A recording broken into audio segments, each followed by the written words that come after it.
இன்றே டவுன்லோட் செய்து உங்கள் ஃபேவரட் ஷோக்களை என்ஜாய் பண்ணுங்க. உன் சித்தப்பா பாக்குறதுக்கு கொஞ்சம் அப்படி இப்படி நம்ம பாடி கார்டு மாதிரியே இருப்பான். அது மட்டும் இல்ல, நம்ம இந்த ஊருக்கு வந்து ரொம்ப வருஷம் ஆயிடுச்சுல, அதனால நம்ம சொந்த பந்தம் எல்லாம் உன் சித்தப்பா முகத்தை கொஞ்சம் மறந்து போயிருப்பாங்க. இப்ப இந்த பாடி கார்டை பார்த்தா உன் சித்தப்பானே நம்பிடுவாங்க. அதுக்காக தான் கேக்குறேன். என்ன மேடம், என்ன போய் இப்படிலாம் செய்ய சொல்றீங்க? நான் சிங்கிள், எனக்கு இன்னும் கல்யாணம் காட்சின்னு எவ்வளவோ கனவு இருக்கு. இப்போ இவங்களுக்கு போய் நான் புருஷனை நடிச்சா சரியா வருமா? வேண்டாம் மேடம், உங்களோட கௌரவத்துக்காக என்னோட வாழ்க்கையை அடமான வைக்க முடியாது மேடம், முடியாது. நீங்க வேணா வேற யாராவது ஆள் பாருங்க. தம்பி அப்படிலாம் சொல்லக்கூடாது. ஏதோ உதவியா தானே கேக்குறேன், கொஞ்சம் மனசு வச்சு உதவி பண்ணுங்க. என் பொண்ணுக்கு நீங்க புருஷனா நடிச்சா மட்டும் போதும், அதுவும் ஊருக்காரங்க முன்னாடி நடிச்சா மட்டும் போதும். என்னப்பா இவ்ளோ யோசிக்கிற? வள்ளி, கொஞ்சம் பார்த்து மனசு வெயி. இரு, நான் ரவுடி கிட்ட பேசுறேன்.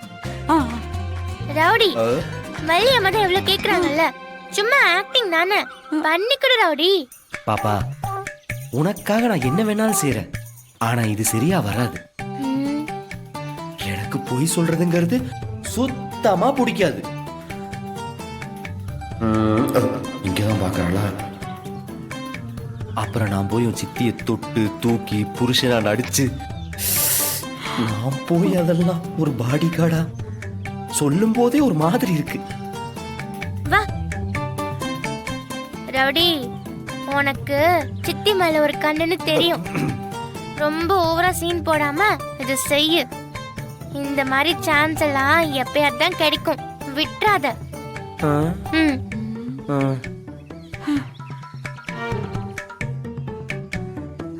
சரி, எல்லாரும் ரொம்ப வேண்டி விரும்பி கேட்டுக்கிட்டதுனாலையும் குடும்பத்தோட கௌரவத்தை காப்பாற்ற வேண்டிய பொறுப்பு எனக்கு இருக்குங்கிறதுனாலையும், மெயின்லி என் கனி பாப்பாக்காகவும், அதை விட மெயின்லி அத்தை மேடம் வந்து என் காலில் ஒழுகாத குறையா கெஞ்சி கேட்டுக்கிட்டதுனால சரி அரை மனசோட செய்யறேன்.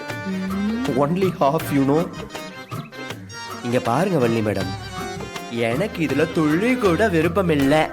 பட் இருந்தாலும் நீங்க எனக்கு முதலாளி, உங்க வீட்டு உப்பு சாப்பிட்டிருக்கேன், அதனால ஏதோ நன்றிக்காக ஒத்துக்கிறேன்.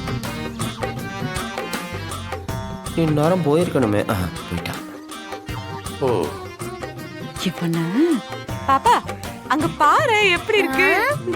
எருமை மாடு, நானே அவளை தாஜா பண்ணி வச்சிருக்கேன், அதையும் இதையும் பேசி களைச்சு விட்டுருவோம் போல இருக்கு.